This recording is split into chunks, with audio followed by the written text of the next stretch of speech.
The photograph is almost unbearable to look at. A man is being guided by doctors, his body grotesquely covered in black tar and feathers. He is not a performer in costume. He is not a figure from a nightmare. He is a victim, one of the last recorded cases of tar and feather punishment, captured in 1941. It is a haunting image. His skin appears burned and brittle, the sticky tar clinging to his body, the feathers transforming him into a cruel spectacle. Behind him, the men in white coats attempt to hold him upright, but his posture reveals exhaustion, humiliation, and pain that cannot be described. This is not only a picture of suffering. It is a picture of history, an ancient form of punishment that survived far longer than most people realize. The act of tar and feathering was never meant to kill outright, though death was not uncommon. Its true purpose was humiliation. The boiling tar burned into the flesh, searing nerves and leaving permanent scars. Then the feathers were applied, not to hide the pain but to magnify it, to turn the victim into an object of ridicule, a walking spectacle of disgrace. It was a punishment that combined violence with theater, cruelty with performance. And it tells us something deeply unsettling about human nature, that sometimes the greatest punishments are not about ending life, but about destroying dignity. What makes this image more terrifying is the time. This was 1941, an age of modern medicine, airplanes, and radio. Yet here, in a supposedly civilized world, we see a ritual born in medieval times, still alive, still tearing flesh and soul. It forces a question: why did such a brutal custom endure? Why did entire communities gather to watch a man burned, feathered, and paraded through the streets? Why was this act of cruelty accepted, even celebrated, as justice? The answer lies in the strange power of shame. Tar and feathering was never only about pain. It was about memory. A whip cut could heal. A prison cell could close. But the sight of a man covered in tar and feathers was unforgettable. It branded him in the minds of his neighbors forever. He was no longer simply a man. He was the one who was tarred and feathered. This was a punishment designed for maximum psychological and social destruction. It left the victim alive, but broken. And it made the community complicit, turning justice into a public spectacle. The act said to everyone, "Step out of line, and this will be you." The photograph from 1941 is a doorway into that world. It is a rare and chilling reminder that history's most horrifying practices do not always stay buried in the past. They linger, they adapt, they reappear when societies allow fear and anger to overtake compassion. And so, as we step into this story, we are not only looking at one man. We are looking at centuries of human behavior. The dark instinct to use humiliation as a weapon, to destroy honor more completely than flesh, and to make suffering into a warning. This is where our journey begins, with a body covered in fire and feathers, and with the haunting truth that sometimes the cruelest punishments are the ones that do not end life, but make living impossible. To understand how a man in 1941 could still be dragged into a hospital covered in tar and feathers, we must go back centuries to medieval Europe. It was here that the ritual of tar and feathering first appeared, born in the shadows of mob justice, a mixture of violence and humiliation that would endure for hundreds of years. The Middle Ages were not a time of quiet courts and orderly prisons. They were an age of spectacle, where justice was often carried out in the streets and punishments were designed to be unforgettable. A thief might lose a hand. A liar might be branded with hot iron. A murderer might swing from the gallows. But for lesser crimes, or for those where public outrage burned hotter than the letter of the law, communities invented other ways to inflict punishment. Tar and feathering emerged as one of these methods. Its earliest records trace back to the 12th century. Crusaders, returning from campaigns, sometimes enforced their own brand of justice against deserters or traitors by covering them in pitch and feathers. The symbolism was as cruel as it was clear. The victim was transformed into something less than human, a grotesque parody, a monster of ridicule. Tar, or pitch, was widely available in medieval towns. It was used for sealing ships, repairing roofs, and lighting torches. Heated until it bubbled, it became a weapon. Poured over the body, it clung to skin and burned deeply. Feathers, by contrast, were light, harmless, and absurd. Together, the two materials created a punishment that was both excruciating and humiliating. A combination of fire and ridicule that seared both flesh and reputation. Unlike executions, tar and feathering was not primarily about removing a criminal from society. It was about reintegration through disgrace. The victim survived, scarred, humiliated, and branded in memory. He could walk among his neighbors again, but never without the shadow of what had been done to him. This duality made the practice popular in towns where the crowd, not the crown, decided punishment. Tar and feathering was often an act of mob justice, carried out when legal systems were too slow, too corrupt, or too weak. A suspected thief, a cheating merchant, or a man accused of betrayal could be dragged into the square, stripped, and covered in boiling pitch. The feathers that followed were not just decoration. They were a signature, the final stroke of mockery added by the crowd. What made this punishment so powerful was its theatricality. A flogging left wounds, branding left scars. But tar and feathering transformed a man into a grotesque spectacle. He became something for the crowd to point at, to laugh at, to remember. His identity was consumed by the ritual. The Middle Ages thrived on such rituals. Punishment was not hidden in closed prisons. It was public, shared, and dramatic. To humiliate one man was to instruct the entire town. Fear spread faster than pain, and ridicule traveled further than scars. In this world, tar and feathering made sense. It was efficient, symbolic, and unforgettable. But there was another, darker layer. The act was not simply justice. It was vengeance. Crowds who tarred and feathered were not neutral officials. They were angry mobs, fueled by resentment, fear, or hatred. The ritual allowed them to turn anger into action, to turn an enemy into an object. And once the tar was heated and the feathers ready, mercy rarely had a place. By the late Middle Ages, stories of tar and feathering spread across Europe.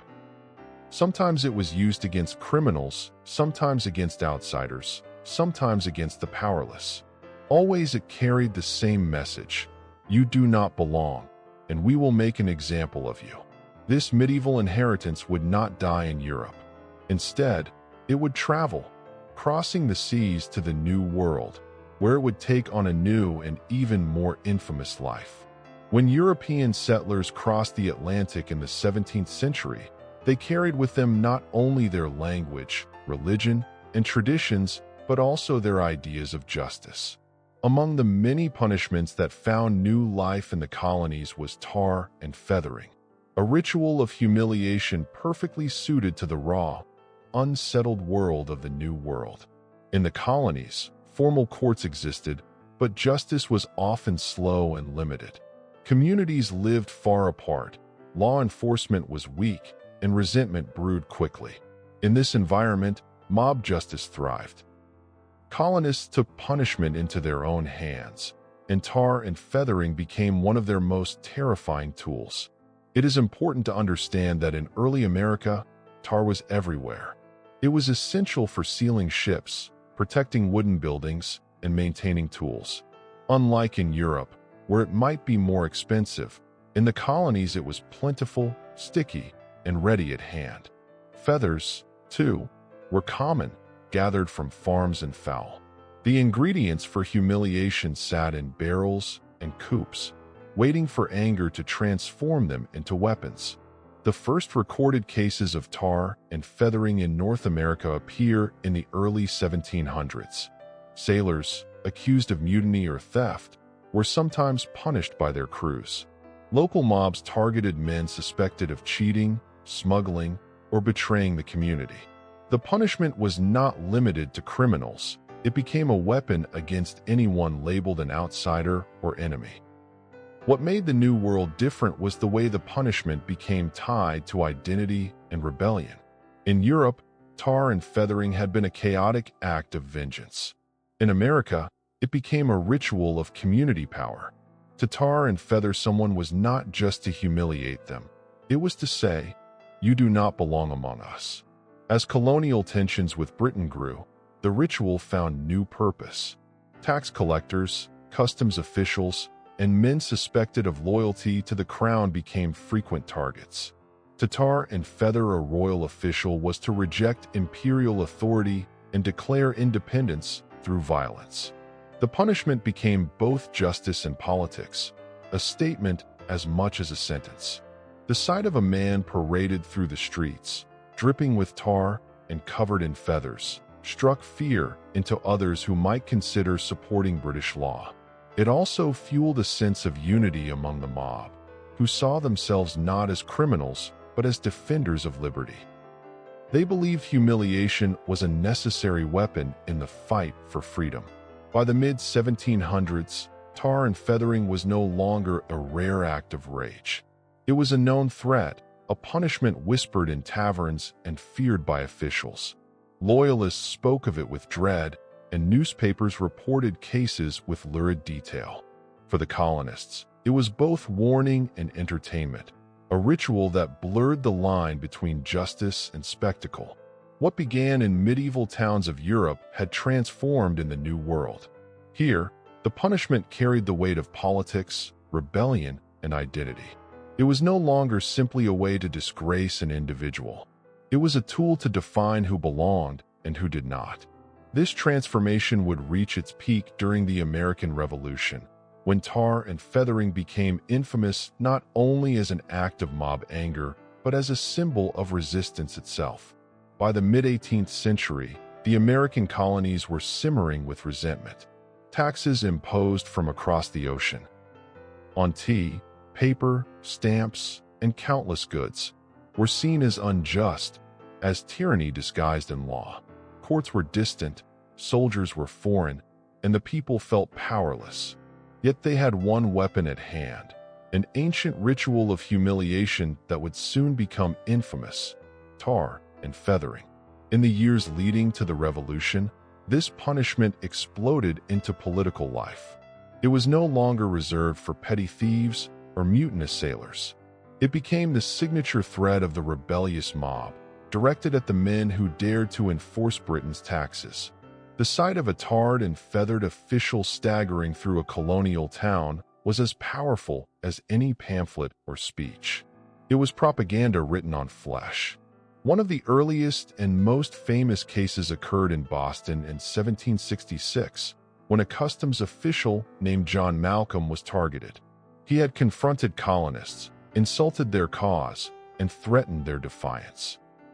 For that, he was seized by a mob, stripped, covered in hot tar, and coated with feathers. Then, as crowds jeered, he was paraded through the streets. His humiliation was not just personal, it was political. Every step broadcast the message: the crown may pass its laws, but here, the people decide justice. These attacks were not random acts of cruelty. They were deliberate theater. Revolutionaries understood the value of spectacle. A man whipped in secret taught no one, but a man tarred and feathered in public became a living poster, a warning to others who considered siding with Britain. Imagine the fear this instilled in loyalists. To accept a position as a tax collector meant risking not only anger, but ritualized disgrace. You could be stripped in front of your neighbors, your body burned with tar, your face ridiculed under feathers, your name cursed in every tavern. In a society built on reputation, the threat was paralyzing. Some officials resigned before ever taking office. Others fled towns entirely. Tar and feathering thus became a tool of revolution, not because it killed, but because it terrified. It undermined the machinery of British authority without a single musket fired. It showed that power lay in the hands of the crowd, not the crown. But the punishment was also brutal. The tar, often heated to boiling, left scars. The parades could last for hours. Victims were sometimes tied to carts and dragged through the streets until they collapsed. The pain was real, the injuries lasting. And yet the focus was always humiliation. The transformation of a man into a laughingstock, his body turned into a grotesque warning sign. British newspapers condemned the practice as barbaric. Loyalists painted it as proof that the rebels were lawless mobs unfit for self-government. Yet within the colonies, many celebrated it as rough justice, as the people reclaiming power against a distant and oppressive empire. The punishment became part of revolutionary folklore, retold in songs, prints, and fiery speeches. It is easy to imagine the impact on both sides. For the rebels, tar and feathering was a symbol of unity and defiance. For the loyalists, it was a nightmare, a reminder that even without formal armies, the crowd itself could punish betrayal. This blending of humiliation and politics marked a turning point. Tar and feathering was no longer simply a medieval leftover. It was now a revolutionary weapon, reshaping not only individuals but the course of history. And in its grotesque theater, we see a chilling truth, that in times of rebellion, humiliation can be as powerful as any musket, and shame can march louder than drums of war. To understand why tar and feathering struck such terror, we must walk through the ritual itself. For it was not a single blow or a quick sentence. It was a process, a carefully staged sequence of pain and humiliation designed to strip a person of dignity, identity, and humanity. It began with capture. Victims were seized by mobs, often dragged from their homes, workplaces, or taverns. There was rarely a formal trial, rarely a judge. The crowd itself became jury and executioner. Once a target was chosen, whether for collecting taxes, cheating neighbors, or simply being on the wrong side of politics, his fate was sealed. The stripping came next. Clothing was torn away, exposing the body to the cold night air or the heat of the sun. This was the first act of humiliation. The victim was laid bare before friends, enemies, and strangers. His vulnerability was part of the punishment. Then came the tar. In some cases, pine tar was heated in pots until it bubbled like molten fire. Accounts differ on whether the tar was always boiling when applied. Some mobs poured it scalding, burning flesh instantly, while others used it warm and sticky. Either way, the substance clung mercilessly to skin, hair, and wounds. It stank of smoke and resin, a reek that lingered long after the ritual was over. The pain was immediate. Hot tar could blister skin, fuse hair, and sear nerve endings. Even when cooled, its removal was agonizing, tearing away hair and layers of skin.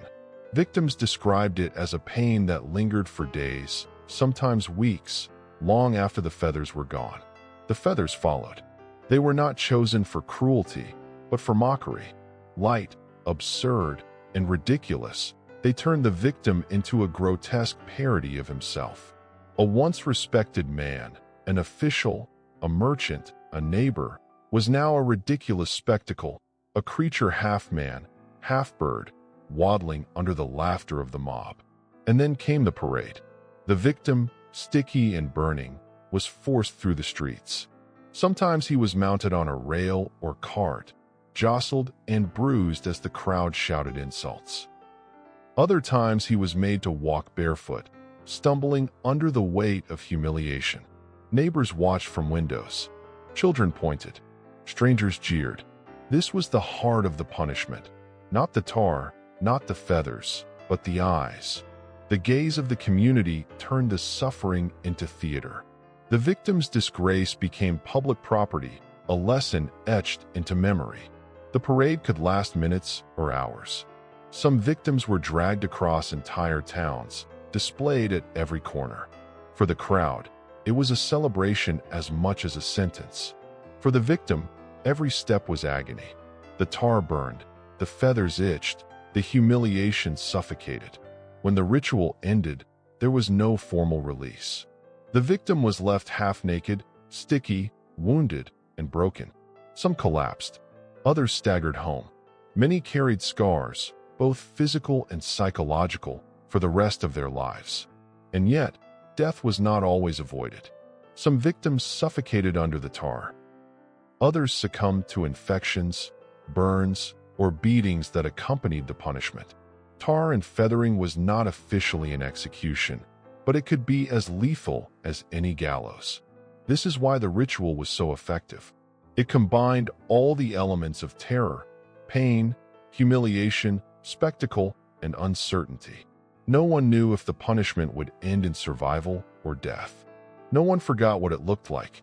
To witness a tar and feathering was to see a man transformed, burned, mocked, erased. To endure it was to live a nightmare awake, a nightmare that branded itself not only on the skin, but on the memory of everyone who watched. The power of tar and feathering did not come only from the pain of boiling pitch or the sting of feathers glued to burned flesh. Its real force came from the crowd. This was not a private punishment carried out in secret. It was a performance, a spectacle staged for the community, with the victim as unwilling actor and the people as both audience and judge. In towns and villages, the ritual often began with a gathering. News of a tar and feathering spread quickly. By the time the victim was stripped and smeared with tar, neighbors had poured into the streets. Children climbed onto barrels for a better view. Merchants paused their trades. Women whispered behind shawls. Everyone came to watch. The procession through town was not only about movement, it was about exposure. Each street corner became a stage, each alley a theater. The victim, half naked and grotesquely feathered, was displayed at every turn, forced to stumble under the jeers of the crowd. His humiliation was stretched across space and time, ensuring that as many eyes as possible witnessed his fall from dignity. The role of the mob was not passive. Spectators shouted insults, laughed, threw garbage, or struck the victim as he passed. Some mocked him with bird calls, flapping their arms like wings. Others spat or hurled rotten food. The punishment invited participation.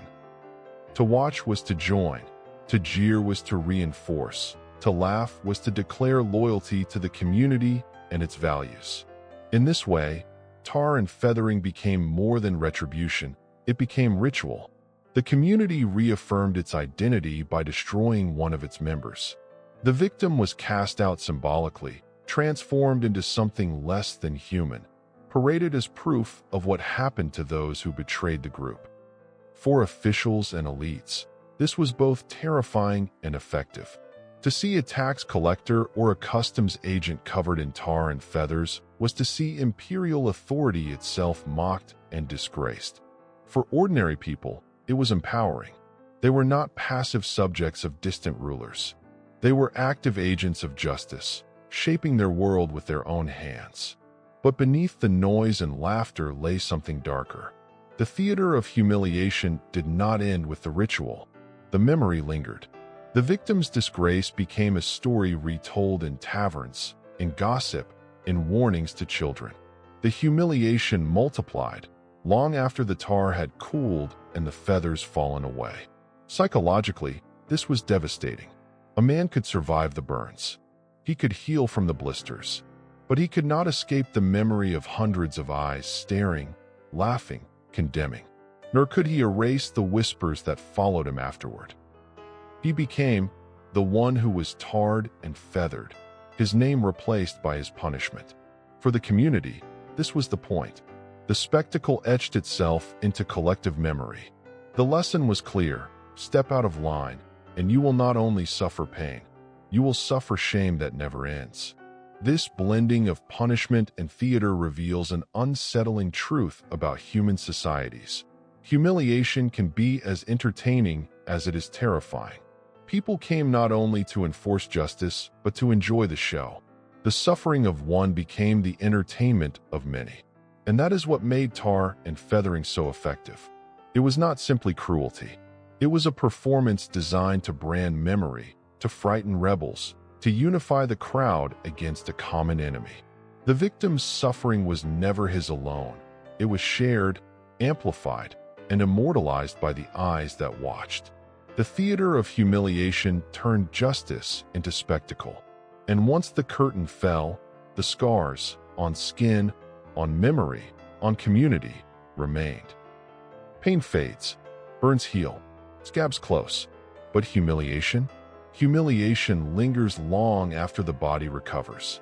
For the victims of tar and feathering, the deepest wounds were not the blisters on their skin, but the shame that clung to them for life. Imagine walking back into your home after such a punishment.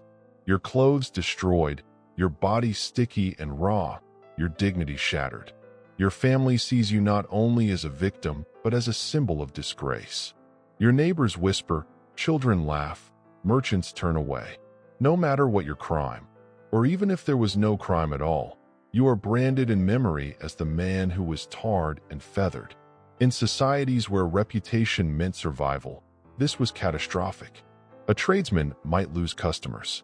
A farmer might be shunned at market.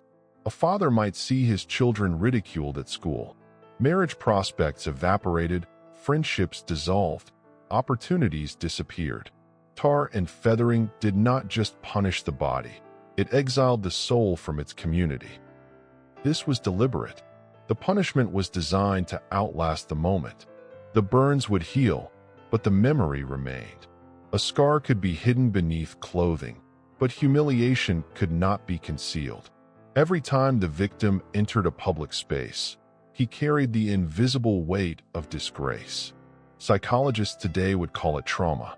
Survivors carried the burden of public ridicule, the constant replay of jeers and laughter in their minds. Some withdrew from society entirely, unable to face the stares. Others became bitter, broken, their identities consumed by a single night of violence and humiliation. The punishment also spread shame beyond the victim. Families carried the stigma, often unjustly. Wives were mocked, children taunted, relatives avoided. A single tar and feathering could poison the reputation of an entire household, ensuring that the humiliation metastasized across generations. This reveals the true cruelty of the ritual. It was not only about physical suffering or even immediate disgrace. It was about permanently altering the victim's place in society. To be tarred and feathered was to be erased as a person and rewritten as a cautionary tale. And yet, there was another dimension: fear. The memory of one punishment instilled terror in everyone else. The community did not need dozens of cases.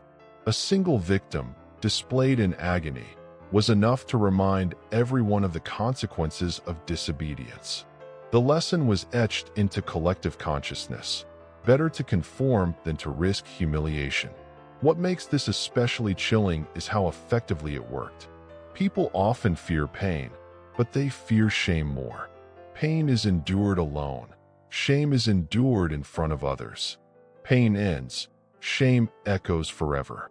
In this sense, tar and feathering was one of the most psychologically efficient punishments in history. And in the cruelest twist, the victim often became a living warning. Unlike execution, which silenced the condemned, tar and feathering left him alive to walk among his peers, a walking monument to disgrace. His mere presence reminded others of the ritual. He did not need to speak. His scars, his reputation, his silence carried the message louder than any words. For those who survived, life never returned to normal. The burns might fade, but the memory did not. And that is why tar and feathering terrified communities more deeply than whips or prisons. It showed that the greatest punishment is not always death. It is being forced to live, broken, while the world remembers your shame. History is not made of abstract rituals alone. It is made of people. And the punishment of tar and feathering, brutal as it was, left behind names and stories that still chill the imagination. These accounts remind us that behind every act of humiliation stood a human being, scarred in body and soul. One of the most infamous cases occurred in 1774, in the tense years before the American Revolution. John Malcolm, a British customs officer in Boston, became the target of colonial anger after he threatened locals and insulted the cause of liberty. A mob seized him, stripped him, and poured scalding tar over his body before rolling him in feathers. Malcolm was then paraded through the frozen streets, mocked and beaten. Unlike some victims, he survived, but his dignity was destroyed. For the patriots, his humiliation was justice. For loyalists, it was proof of mob tyranny. Another case unfolded during the early years of the Revolution. Several tax collectors appointed under the Hated Stamp Act found themselves stripped and feathered. Newspapers of the time reported these acts in lurid detail, some condemning them as savage, others praising them as patriotic resistance. Each account magnified the ritual's power, ensuring that the threat of tar and feathering loomed larger than the act itself. The practice did not vanish after independence. In the 1830s, abolitionist Reverend Amos Dresser was tarred and feathered in Tennessee for distributing anti-slavery pamphlets. His attackers were not government officials, but an angry mob who saw his ideas as dangerous. Dresser later wrote of the agony, the burns, the humiliation, the fear for his life. His testimony revealed how the punishment could silence voices, not by killing them, but by covering them in shame. During the 19th century, the ritual appeared in other contexts as well. Vigilante groups in the American West used tar and feathering to punish horse thieves, gamblers, or anyone who challenged their authority. It was frontier justice, cheap, visible, and terrifying. Victims often had no recourse, no appeal, no chance to defend themselves. The crowd decided, and the tar boiled. Even into the 20th century, the punishment reappeared in times of political tension. During World War I, men accused of being pro-German or refusing the draft were sometimes tarred and feathered by patriotic mobs. Photographs from the era show humiliated figures, sticky and feathered, surrounded by jeering crowds waving flags. The message was clear: loyalty was enforced not only by law, but by shame. The case captured in 1941, the haunting photograph of a victim covered in tar and feathers, was one of the last documented instances. By then, the world had changed. Prisons and courts had grown more formal, laws more standardized. And yet, when anger boiled and communities wanted vengeance, the old ritual still returned, a ghost of medieval justice alive in modern streets. Each of these cases reveals the same pattern. Tar and feathering was never about crime alone. It was about power. Communities used it to silence enemies, enforce conformity, and terrify outsiders. The victims varied. Royal officials, abolitionists, immigrants, dissenters, but the outcome was always the same: humiliation that endured longer than pain. These stories remind us that behind the feathers and burns were human beings, often guilty of nothing more than being unpopular or inconvenient. They show us the cruelty of crowds, the thin line between justice and vengeance, and the terrifying ease with which humiliation can become entertainment. To read their stories is to see the punishment not as a ritual of the past, but as a warning for the present. Whenever anger replaces law, whenever mobs replace courts, dignity itself becomes the first casualty. By the 19th century, many punishments of the medieval world had faded into history. Stocks and pillories were dismantled, public executions became rare, and prisons replaced spectacles of pain. Yet tar and feathering did not disappear. It adapted, surviving as a weapon of mobs in a supposedly modern age. In the American frontier, where law was thin and distance vast, communities turned to rough justice. Vigilante groups used tar and feathering against horse thieves, swindlers, or anyone who challenged their authority. It was punishment without trial, designed to keep order in places where sheriffs could not, or would not, intervene. For victims, survival meant carrying scars and shame long after the mob dispersed. But the ritual also became political. In the 1830s and 1840s, abolitionists traveling through the South faced violence for speaking against slavery. Some were beaten, others were tarred and feathered. The sticky black tar and absurd feathers were meant to mark them not only as outsiders, but as enemies of the established order. The ritual, once used against tax collectors, was now turned against men and women demanding freedom for the enslaved. During the Civil War era, loyalty itself became a trigger. Suspected traitors, draft dodgers, or outspoken critics could be seized and humiliated by mobs claiming to defend the Union or the Confederacy. The punishment served as both warning and revenge, silencing voices through disgrace. In the early 20th century, the ritual re-emerged with a darker tone. During World War I, mobs targeted men accused of pro-German sympathies or refusing to enlist. In Oklahoma in 1917, a group of men who resisted the draft were beaten, tarred, and feathered before being driven from town. Photographs of the aftermath circulated in newspapers, shocking some readers, but thrilling others who saw it as patriotic duty. Tar and feathering also intersected with racism. In the South, white supremacist groups occasionally used it to terrorize African Americans who challenged segregation or resisted oppression. The humiliation, the spectacle, and the pain were weapons aimed not just at individuals, but at entire communities. Even into the 1930s and 1940s, cases were reported. Strikes, protests, and local conflicts sometimes ended with mobs resorting to the old ritual. The infamous photograph of a victim in 1941, tarred and feathered and staggering under the weight of shame, shows how this medieval practice persisted into the modern era, a relic of cruelty refusing to die. Why did it survive so long? Because it required so little. No gallows, no prison, no formal authority. Only anger, a barrel of tar, a sack of feathers, and a crowd willing to participate. Its very simplicity made it timeless, and it remained effective. Even in an age of courts and laws, humiliation retained its power. A single tar and feathering could silence a dissenter more effectively than a fine or a jail sentence. The scars lasted, the shame spread, and the community's warning was clear: step out of line, and this will be you. In this way, tar and feathering became more than punishment. It became performance politics, a way for communities to declare who belonged and who did not. Whether against abolitionists, immigrants, or supposed traitors, the ritual allowed mobs to act as judge, jury, and executioner. The persistence of tar and feathering into the modern era forces us to confront an uncomfortable truth.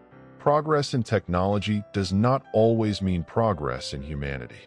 Even as planes soared and radios broadcast news across continents, crowds still gathered to smear hot tar on human skin, to laugh as feathers clung, to watch dignity burn in public squares.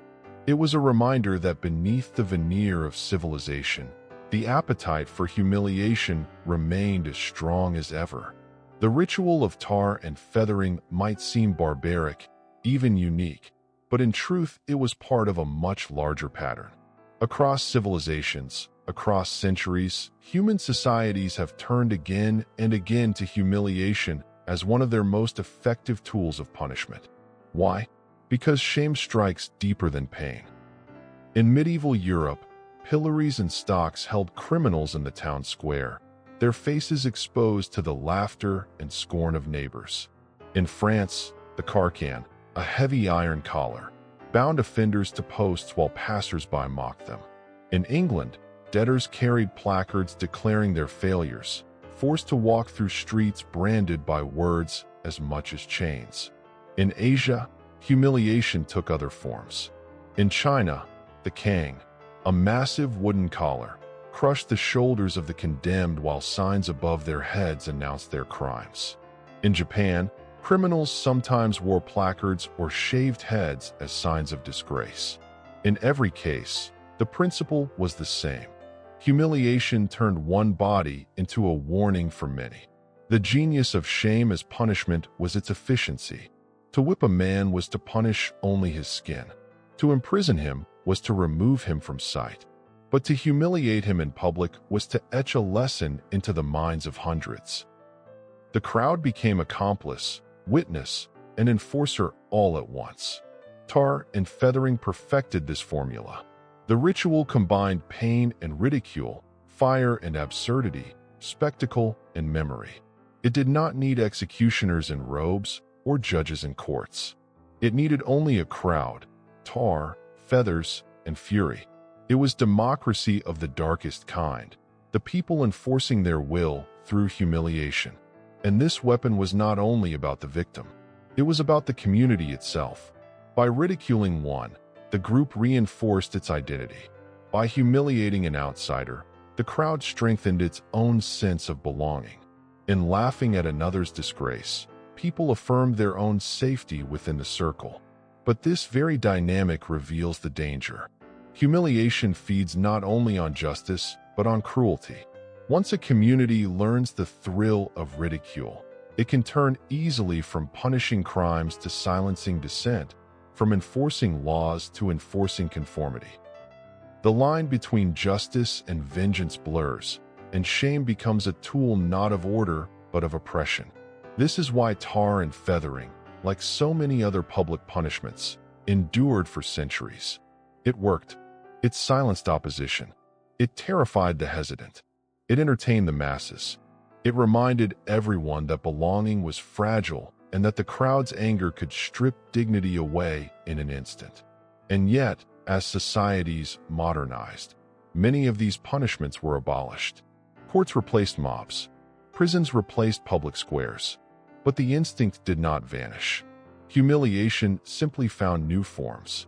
Today, it thrives in digital spaces, where a single image, a single mistake, can be broadcast to millions in seconds. The crowd no longer gathers in the market, it gathers online. The tar is no longer boiling pitch. It is words, headlines, comments, and memes. The feathers are ridicule, hashtags, and viral shame. The lesson of history is that while tools change, instincts remain. Humiliation has always been the easiest punishment to inflict and the hardest to escape. It costs little, requires no elaborate machinery, and leaves marks more lasting than scars.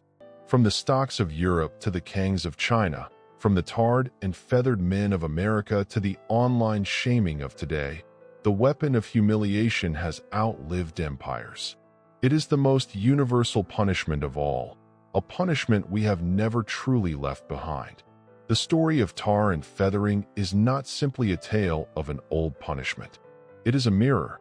It reflects back the darkest instincts of humanity, the need to control through fear, the hunger to punish through ridicule, the willingness of crowds to turn suffering into spectacle. When we recall the image of a man covered in sticky tar and absurd feathers, we are not only remembering pain. We are remembering humiliation so deep it could erase a person's identity. We are remembering a punishment designed not to kill, but to destroy reputation, to make dignity impossible, to leave a scar not only on the body but on the soul. This is why the ritual endured for centuries, from medieval Europe to revolutionary America, from frontier towns to 20th century streets. It survived because it worked. It silenced dissenters. It terrified the hesitant. It united mobs in laughter and cruelty. It left memories that lasted longer than burns, longer than scars, longer even than life. But in this endurance lies a disturbing truth. Progress in technology, law, and politics does not erase the human appetite for humiliation. The tar and feathers may be gone, but the instinct remains. Today, shame travels at the speed of light. A mistake, a word, a photograph can circle the globe in seconds, and the jeers of the mob echo not in a town square, but across screens and headlines. The weapon is the same. The crowd is the same. The effect is the same. Only the tools have changed, and this should give us pause, because the history of tar and feathering shows us that humiliation can be more destructive than violence. Pain ends, death ends, but shame Shame can linger for a lifetime, infect families, ripple across generations, and stain communities long after the victim is gone. The man in the feathers does not die in memory. He lives on as a story, as a warning, as an image etched into history. He becomes less than human, more than human, a symbol of what happens when dignity is stripped away. So what do we take from this? Perhaps the lesson is not only about cruelty, but about responsibility. The crowd that jeered was complicit. The mob that laughed shared the guilt. Every eye that stared, every voice that mocked, every hand that threw a feather was part of the punishment. And so it is today. Whenever humiliation becomes entertainment, whenever ridicule replaces justice, we repeat the ritual, with or without tar, with or without feathers. The tar and feathering of history reminds us that the line between justice and cruelty is fragile, that the human need to punish can easily slide into the human instinct to humiliate, and that the greatest punishment of all is not inflicted by chains or swords, but by the gaze of others, by the whispers that follow, by the unbearable weight of shame. The image is unforgettable, a body sticky, burned, feathered, stumbling under the eyes of a laughing crowd. But the truth is even more haunting, that the punishment was not unique to its time, but timeless. A ritual of disgrace that may vanish in form, but not in spirit. And so, the story of tar and feathering is not only history. It is warning. It tells us that the most horrifying punishments are not always the ones that end life, but the ones that leave a man alive to carry shame forever.